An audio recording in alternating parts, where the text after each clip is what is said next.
জুলাই স্মৃতি জাদুঘর আগামীকাল সকাল ৯টায় উদ্বোধন করবেন প্রধানমন্ত্রী তারেক রহমান।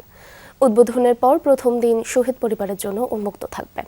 সচিবালয়ে সংবাদ সম্মেলনে তথ্য জানান সংস্কৃতিমন্ত্রী নিতাই রায় চৌধুরী এবং প্রধানমন্ত্রীর তথ্য ও সম্প্রচার উপদেষ্টা ডাক্তার জাহিদুর রহমান।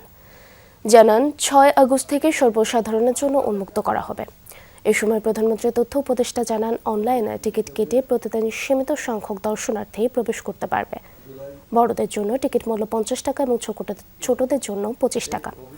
জুলাই স্মৃতি জাদুঘর নির্মাণে দুর্নীতির অভিযোগ নিয়ে সংস্কৃতি মন্ত্রী বলেন, সুনির্দিষ্ট অভিযোগ পেলে ব্যবস্থা নেওয়া হবে। প্রধান অতিথি হিসেবে জুলাই স্মৃতি জাদুঘর শুভ উদ্বোধন ঘোষণা করবেন। প্রধান ফলক উন্মোচন, তারপরে জুলাই জাদুঘরের